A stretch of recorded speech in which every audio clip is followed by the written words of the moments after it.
Hello and welcome back. This is the week 12 lecture. So today we're going to start on our fourth and final unit of the semester, which is argumentative writing.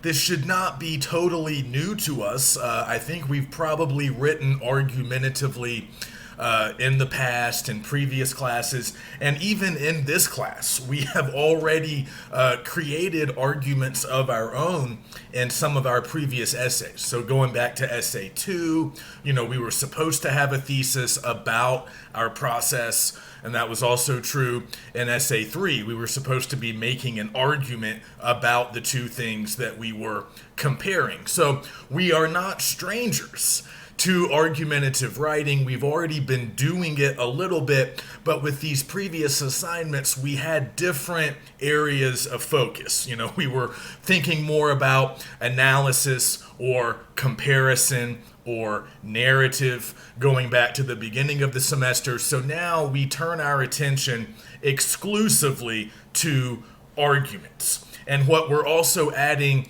to the mix here eventually will be research. As you guys might have already seen, if you looked ahead on our schedule or looked at the syllabus, Essay 4 is an argumentative research paper. Basically, it's a smaller version of what you're going to be expected to produce in 102. Of course, in 102, you spend a lot more time researching, and you will build a more complex argument that unfolds over a much longer essay. But we're going to be doing some of that same kind of basic work here in 101 to get you guys ready for what comes next. So today, I just want to go through some of the key terms and concepts that we need to know in order to tackle Essay 4 and all of our argumentative material that we'll be covering over the next few weeks. So the definitions for all of these terms can be found in the Week 12 overview, but I just want to go through these quickly right now, add a little bit more detail, and perhaps provide some examples so we're all working with the same definitions and we are all on the same page. So I want to start just by talking a little bit about claims and comparing claims to statements of fact. So this is a really basic concept, and it's not terribly difficult or complicated. It's just something that we need to think about, because one common mistake that occurs in freshman composition arguments, the kinds of arguments I see in 101 and 102, is that we sometimes mistake a statement of fact for a thesis or a debatable claim. So the definition of claim is something that you might want to commit to memory. A claim is simply a debatable or somewhat controversial statement. So it's the type of statement that can spark debate. It's the type of statement that people might potentially disagree with. And that's the whole idea when we are embarking on argumentative writing. We want to spark debates. We want to, come up with original claims that not everybody will necessarily agree with. On the other hand, statements of fact are just obviously true statements. They are objectively true, and they can't really start debate. It doesn't mean that everybody will necessarily agree, because as we know, just from watching the news, not everybody agrees on facts or, which facts are true and which ones aren't. But with statements of fact, typically the idea is even if somebody disagrees with you initially, you'll be able to prove the statement so quickly and so easily that really no argument can develop. There really can't be a back and forth debate. So, for example, let me try to show you examples of both things. A statement of fact would be me telling you that I am recording this lecture in my apartment. That's true, right? That's an objectively true statement. And some of you might not believe me, but I could do some things very quickly, perhaps, to establish the truth. I could, go and ask my landlord to join me. He's right next door, his office on the first floor. I could find neighbors to corroborate what I'm saying. I could perhaps produce some kind of bill or something that shows my address. So even if you guys didn't believe me at first, we couldn't really have a debate about whether or not I am in my apartment. I just am. And most of you are likely to believe me just by looking at what's behind me, and you've noticed the same backdrop in all of these lectures. So that's a statement of fact. It's a fine thing to say, but it just doesn't lead to an interesting or productive argument. Okay? But if I said something like, delivering lectures in this format, delivering video lectures, is a less effective method of providing instruction than in-class, in-person lectures. That's a claim. That is debatable. Now, I can provide evidence to support my claim, to support my position, but not everybody is necessarily going to agree with me. Now, a lot of teachers will agree that in-person instruction is often more effective, but not everybody is necessarily on board with that idea. And as remote education becomes more common, and as we increasingly take classes online, there is a school of thought that says, hey, this is fine. We don't necessarily have to lose anything by doing instruction this way.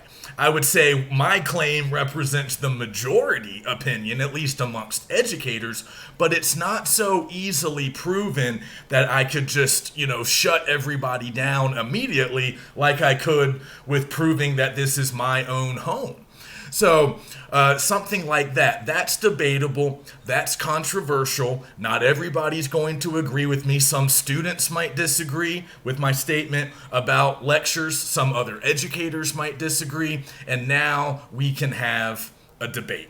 Now we can go back and forth. I can produce evidence to support my claims. My opponents can produce evidence to support theirs. And we'll go back and forth and we can have a real substantive debate. So hopefully that makes sense. And what we need to focus on for the next few weeks is generating our own original claims. Statements of fact are fine, but those aren't usually very hard to come up with. And it's fine to state certain facts. Those can be helpful and necessary, but what we need to focus on will be claims. Because the claims will come from us. We are generating our own original claims eventually when we begin to write argumentatively. And with our claims, we have to sort of observe a certain structure. So that's another thing that I included in this week's overview. Once we start developing good original claims, these debatable assertions or statements that we want to work with, that we want to, try to convince people to accept, once we have some of those, we need to start supporting them. So I show you in the overview that typically with claims, we need two kinds of support to back up or illustrate those claims. So typically we're going to use reasons and evidence to support the claims that we make. So when we talk about support, generally speaking, we are talking about reasons and evidence. So this is kind of a familiar structure if you have ever engaged in an argument before, if you have ever heard or seen an argument. We all kind of know the basic structure. This is also it's actually something that we can see in what's called the Tolman model, which it's a system kind of designed by a philosopher named Stephen Tolman, but all he's doing is trying to kind of simulate the way that humans typically make arguments. So he designed this system consisting of claims and various forms of support that are then used to back up those claims. And he says that's how people argue. That's how regular people argue in face-to-face interactions. That's how we argue in writing. That's how we argue, in just about any other format, regardless of the subject matter. We always kind of follow that basic structure. We start with a debatable statement, the claim, and then we have to provide some kind of a reason or some piece of evidence that might cause our opponent to accept our claim. Even if they don't immediately agree with it, they can at least accept it as potentially true, as possible, as plausible. So the example I think I have in the overview is, maybe I didn't put these examples in, but I can add them later. An easy claim to start with could be, the cost of higher education in the U.S. is currently too high. Or, we need to do more to help students afford higher ed. That's a claim. A lot of people will agree with that, but not everyone. So I can spark a debate with that claim. But immediately, if I make that claim, I have to then follow it up with some reasons and evidence. So there are a lot of different ways I could go. I could offer several different reasons to go along with that claim. I could mention student debt and the amount of debt that students take on by the time they graduate. I could talk about rising tuition costs. I could engage in some comparison.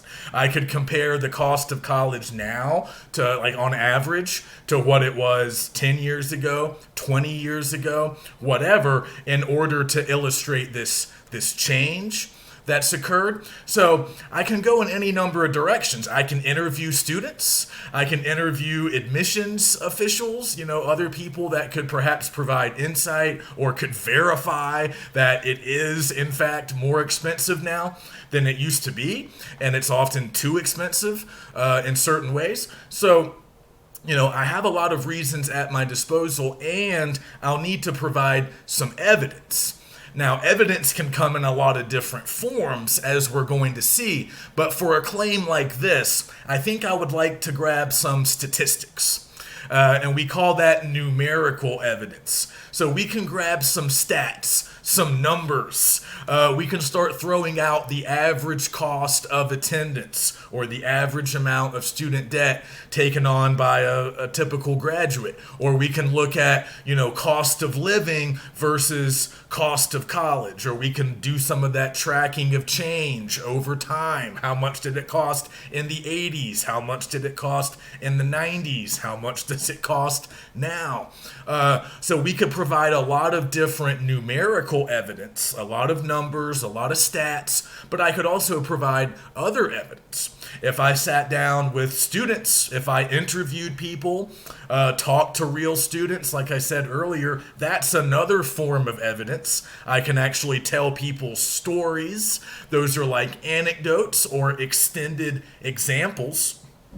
And like we've seen, those often take the form of narratives. They have characters and plots and little themes or, morals of the story that we can walk away with. So we can provide those as well. We could do a survey. We could conduct a survey amongst students, asking them a series of questions about the cost of college. So we can do a lot.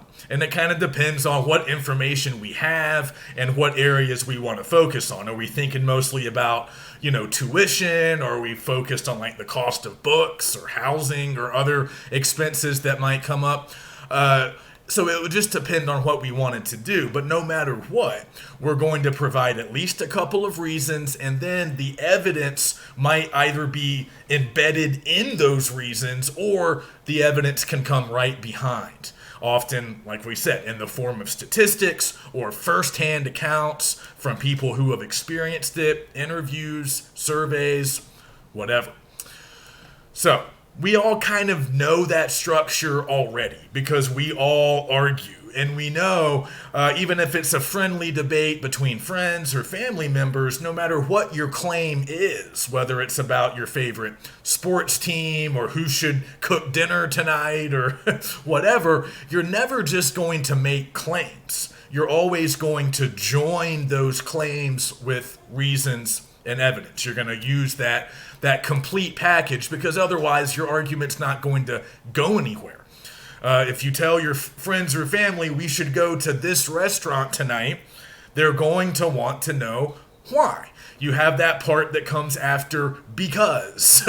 We should go here because reason, evidence. Even if it's a small, insignificant argument, you'll follow that structure, and certainly with bigger, more complex arguments, you still follow the same basic structure. So that's what makes this, not terribly difficult for us, at least at the beginning. We already know the basic components of an argument. So this is all pretty familiar, but just a few other terms that I include in the overview, just some things to kind of be aware of. You will need to get acquainted with the opposing viewpoints. Once you settle on an argument, and this will take us some time, but once you decide on what argument you want to make in Essay 4, what kinds of claims you want to make, you're going to need to be aware of what the other side says. So that's where the research comes in, at least in part. That's one of the reasons we do research, is so we can read up on our chosen topic. We can learn more about it, and that partly consists of us finding evidence for our own views, our own claims, but then we're also going to get familiar with what other people are saying, not just people that agree with us, but the other side, opposing viewpoints. And again, if you're working with a real debate, if you are taking a debatable or controversial stance, that means, by definition, that other people out there will disagree with you, and they will see things differently. So you don't have to agree with them, obviously. You don't have to come around to their side, but you do need to be at least somewhat familiar with what they are saying and what they are doing. And that comes through research. You will read, you will learn, and you'll be able to directly respond to your opponents in the body of your essay. So just remember a few basics about organization, not totally different from what we've already been doing. But of course, eventually in Essay 4, we're going to have a strong thesis in our intro paragraph, just like we did with Essays 2 and 3. And just think of the thesis as your biggest, most important claim. It is your central claim, the biggest and most important of all the claims that you'll be making in your paper. But of course, you'll be making many claims, not just one. So the thesis is the biggest one, and it will often be relatively broad, somewhat general. And then you're going to have a bunch of supporting claims, smaller related claims that work to support the thesis. So we can often call them supporting claims. And you'll be talking about those supporting claims in your body paragraphs. And in those bodies, you're also going to be providing most of your reasons and most of your evidence. So obviously the bulk of the work will get done in your body paragraphs. But just remember, all of those supporting claims need to relate back to the thesis. And they all need to tie in and support the thesis. And we've all kind of done this before, I think. But with Essay 4, we're going for a slightly higher level of complexity and detail. So we're going to be developing our argument over the span of multiple bodies. So we're going to need a series of good supporting claims. And then for each one, we need reasons and evidence so we can develop our body paragraphs. And when I say evidence, we're about to get into that more. So we're typically talking about, again, things like statistics, expert opinions. Again, that comes through research when you are reading more about your topic, you're going to find experts, scientists, doctors, professors, people who work in that field. They know a lot about your topic. They write about it. They study it. And you can obviously use their work to support your claims. But also we can get firsthand accounts or testimonials from regular people. Like I said, if we want to provide evidence to support my claim about higher ed, let's talk to students. Not everybody we talk to has to be an expert. Some people can just be, directly involved in whatever it is you're writing about. So if I want to write about the cost of college, let's talk to students who actually experience it and are, bearing the burden as we speak. So that's another form of testimonial. A testimonial is just somebody else's words. So that could be an expert who knows a lot and has done research and studies that you can now use, or it can be a regular person who's like an eyewitness, to some event, or they are in the middle of experiencing or, going through whatever it is you're talking about. So we can find a lot of different evidence. We can find a lot of examples, just like we used examples in Essay 3. We're going to be able to find a lot of examples that help to illustrate our claims, and we'll pick a lot of that up from research. So when we start researching in a couple of weeks, we're largely doing that to gather evidence to support our argument. But remember, we're also doing it so that we can learn more about the opposing viewpoints. Sometimes that can serve as another type of evidence that you can still use to help your argument. Okay, so that's pretty much the basics as far as kind of what we're going to be developing and using in the weeks to come as we get going on Essay 4. But I want to talk a little bit about the appeals as well. So I listed this stuff in the Week 12 overview also. Artistic appeals and inartistic appeals. I mentioned these terms. I want to explain what they mean. So these are handed down to us from ancient Greece and Aristotle. Basically, the appeals are just strategies or methods for making arguments. That's really all they are. But Aristotle organized them into two categories. He classified them and he created two groups. The artistic appeals are the terms that you've probably heard before: logos, pathos, and ethos. You're probably familiar with those from high school. You've probably learned them at some point. So those, we're going to go back through those, but that might be largely review for most of you. But then we also have the inartistic appeals. So the basic difference between these two classifications is that artistic appeals are created or generated by the author, by the person who is making the argument. So whether you are writing an argument or maybe speaking in public, like in a courtroom or other places where we do oral arguments, or even if you're just having a silly, friendly argument with a friend or a family member, you are the author or the creator of that argument. So when you use artistic appeals, what he means by artistic is that you make them. You make them yourself, just like you could make a work of art conceivably. But you're creating those appeals using your own mind and your own sort of thoughts, beliefs, and your own sort of original strategies. Inartistic appeals already exist in the world. You don't make them. You simply find them and use them in an appropriate way.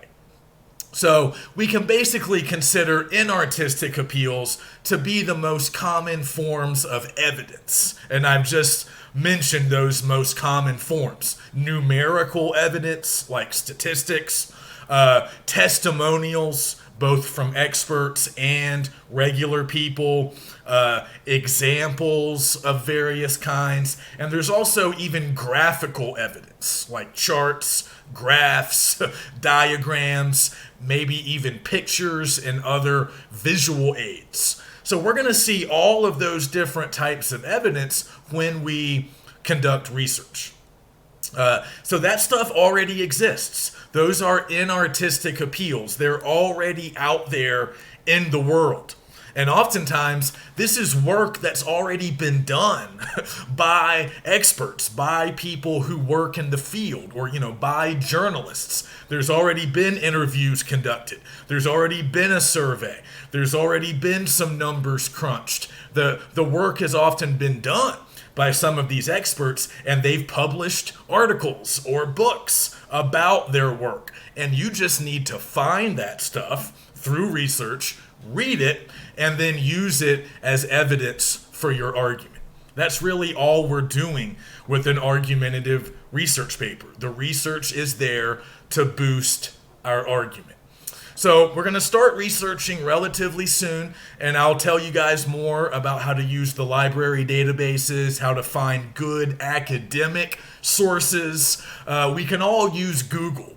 We can all find stuff on the internet, but I want us to use the library databases that we all have access to as GBC students. And, you have free access and you have a lot of great resources at your disposal. So we'll talk more about that soon. But for now, let's focus a little bit more on the artistic appeals, the ones that you make yourselves, because you don't need research for those. With ethos you kind of do, as I'll explain. But when it comes to the artistic appeals, they largely rely on your own creativity, your own thoughts, and the moves that you make as the arguer. So let's start with ethos, because this one is all about ethics. It's the ethical appeal. And the ethics that we're concerned about here are yours. The ethics of the arguer. In other words, can we trust you? Can we rely on you? Are you being truthful and accurate in the things that you are saying and the argument that you are making to your audience? So there are a few easy things that you can do to really strengthen your ethos. The best way to think about this is credibility. Ethos is all about your credibility as the author, because obviously we're going to be doing written arguments, so we are authors, we are writers. So if you want your argument to succeed, you need your audience to believe you and trust you and take you seriously on a basic level. So that means you have to have strong credibility. And there are two levels of this, and they're both pretty easy to achieve. So on one hand, your credibility is largely dependent on the knowledge that you display. And again, this will come largely through research. You can demonstrate your knowledge of the topic. Whatever topic you choose, and we'll talk more about picking topics soon, you'll be able to show your audience that you know a lot about this subject area. You've read, you've studied, you've thought about it. So you show your knowledge by using sources appropriately, and also just by possessing basic information and facts about your topic. So as long as you're researching and just learning more about your topic, you'll have the knowledge. The other part of credibility is goodwill. You need to communicate to your audience that you want what is best for them. You're not their friend or their confidant, but you need to show that you're not actively trying to hurt them or deceive them. You need to show that you have some regard for them. You don't hate them. You're not trying to do anything negative to them. And quite the contrary, you want to show them that if they accept your argument, they're going to get something out of it. We always have to incentivize. If we want people to do whatever it is that we want them to do, we have to give them some reasons to do it. So that means you have to make the case that if they believe you, if they accept your claims, if they are convinced and persuaded by your claims, that doesn't just mean, hey, look at me, I'm right. You guys can appreciate my brilliance. It's more about how can they benefit? hey, if you accept my argument, here's what you stand to gain. Here's how you can, be better off as a result of doing what I say or believing what I believe. Oftentimes with arguments, we want people to follow a certain course of action based on our claims and our larger argument. So hey, you need to think like I do, believe what I believe, and then do these certain things. And if you do, kind of like the process analysis, if you complete these things, if you do some of the things I'm telling you to do, you will accomplish, you, the reader, the audience member, will accomplish some kind of goal. You'll get something out of it. You will benefit in some way. You guys, as authors, need to make that case to your readers and show them that you want what's best for them. You want them to benefit and succeed in some way.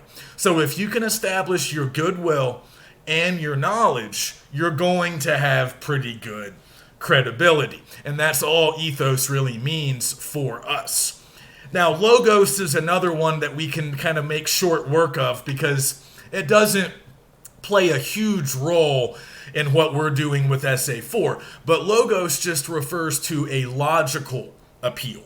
So this is logic, rationality, common sense. And we can certainly use this with certain claims, but this is kind of implied, sometimes unspoken. Sometimes if your credibility is good and you've done good research, the logic just kind of takes care of itself. You don't always have to focus too hard on making logical appeals. Again, the logic will be there if your credibility is there and you've done good research. Because you're not going to make illogical claims or claims that violate basic rules of common sense if you've done good research and you're knowledgeable about your topic. If you can check those boxes, your claims are going to be logical. And just remember, with arguments, we can't always assume that we're going to convince every single member of the audience that we are right. But our goal is actually a little bit smaller than that. We're just trying to get our audience to accept that our argument could be right. It might be right. It's possible that it could be right. It's valid, in other words. I can accept somebody's argument as valid without necessarily agreeing with them. I can say, hey, you've done your homework. Your claims make sense. I understand them. I don't necessarily agree with all of them, but I acknowledge that your claims have evidence. They have reasons. In some cases, people can interpret reasons and evidence in different ways. So I'm not totally convinced, but I can acknowledge that your argument, it does make sense. It is valid. It could be true. I could see a possible scenario in which it is true. That's what we're going for. So as long as we are doing good research and we know what we're talking about, we're probably going to achieve the logical appeal. But this is something, to just be aware of. If at any point you're making a big leap, or if you're not explaining something sufficiently, sometimes a reader might think, wait, that doesn't make sense. That doesn't strike me as common sense. Sometimes maybe it's just a lack of detail, a lack of explanation. But if your readers at any point feel like your argument is illogical or irrational, they're likely to tune out and to not listen to what you have to say.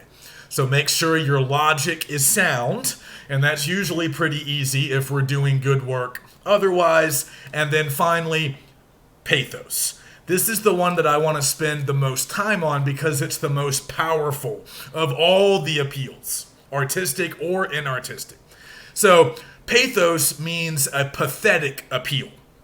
But in our modern language, this just means emotions. The emotional appeal. It's the strongest of all. Studies have been done that indicate that humans are always motivated by emotion more than anything else, more than logic, more than facts, more than the author's credibility. It's always emotion kind of playing the biggest role in terms of motivating action and driving our beliefs and views. So we can utilize emotion to try to convince our audience, but we don't want to misuse emotion. We don't want to overuse emotion. Because remember, just going back to ethos for a moment, we talked about goodwill. If you want to establish goodwill and show your audience that you kind of care about them and you're trying to do what's best for them, you don't want to appear to be emotionally manipulative, right? You don't want to give them the impression that you're jerking them around or trying to play with their emotions. People don't typically like that. And if they think you're doing that, that's going to affect your credibility and they might not listen to your future claims. So with emotion, sometimes we want to be a little subtle, but certainly there will be moments in our argumentative writing when we want our audience to feel specific emotions. We want people to be angry. We want people to be sad, perhaps. Or we could go the other way. We want our audience to feel hope. We want them to feel optimistic. We want them to feel empowered, maybe. It depends on what our topic is, and it depends on, of course, the argument that we're making. But we often, and this is very important with persuasive or, argumentative writing, we obviously want our readers to feel certain ways about certain things. So we can lead them to certain emotions. Sometimes that has to do with evidence that we provide, right? If we provide certain kinds of evidence, we might be able to frame it in a way that will make people feel a certain way. But pathos is artistic. You're creating it, you're designing it. You can use some of your evidence that you found through research to help you do it. But the sentence that you write, the way that you're directly tapping into the emotions, that really comes from you. That has to be original. So, like I said, you want to avoid overly manipulative uses of pathos, but you can certainly try to, push your audience towards fear, anger, happiness, optimism, whatever emotions you want. But also remember that pathos doesn't just pertain to feelings, although it certainly does first and foremost, but also we can kind of classify like values and other types of beliefs along with pathos. They're not quite the same as emotions, but they're so driven by emotions that they can often sort of be featured here as well. So think about like certain cultural values that most people in the U.S. share. And some of these come from kind of a Judeo-Christian kind of origin, believing that murder is wrong, believing, like the Ten Commandments, or just certain social values that most of us have. Like, being, polite to strangers, not going out of your way to hurt people, right? Those are values, not quite emotions. But you can use values to make an emotional appeal. Because if you're assuming that most of your audience shares a certain value, then you can make that a part of your appeal. You can say, hey, this is wrong. Whatever this bad person is doing, it's wrong. It violates certain social codes, and that might make people mad, or that might make people scared. Oh yeah, get rid of him, lock him away, because he's violating our values. He's not just making us mad because of, him just individually. What he's doing represents maybe a larger threat, or, he's violating certain beliefs and values that a lot of people here hold dear. So you can tap into people's beliefs, whether that be religious or, again, just these kind of shared cultural values that even if you're not religious, you probably agree that killing people is wrong, stealing is wrong, lying is wrong. So, we can utilize those things as well when we're using an emotional appeal. And sometimes we can even use word choice and specific descriptions to make subtle emotional appeals. So like I said, sometimes we can be pretty explicit, right? We can, if we're, let's say, making an argument against capital punishment, we can maybe cite the sixth commandment or other religious beliefs and values to try to convince people that capital punishment is wrong. So again, that's an emotional appeal that's very much based on values that certain people, not all people, but some people have. But we could also do it in a different way. So sometimes the way we describe people or things can sort of serve as an emotional appeal. So think about these two different ways that I could describe a group of environmental activists. Okay, so on one hand, I could call them a well-organized team. An efficient, smart, well-organized team. I could use really positive language and description. And that's an emotional appeal in and of itself. Because if I tell you they're driven, they're smart, they're a well-organized team, we like all of those things, right? Those things make us feel positive emotions. We like for teams to be well-organized. We like teams. We like working together to achieve goals. We might think about sports or other things that we like involving teams. We like people to be smart. We like them to be driven, and we like teams to be organized. So by using language like that, I'm inviting my audience to feel pretty good about these people, to feel good about these environmental activists, to have a positive opinion of them and what they're doing. But I could describe that same group in a very different way. What if I called them a bunch of tree-hugging hippies? Now that's a very different description. Not everybody's going to respond negatively to that description, but some people will. A lot of people will. Tree hugging, that sort of suggests that they're not practical. They're out there. They're not really doing things that can actually make a difference. They're just maybe trying to stop somebody from knocking down a tree.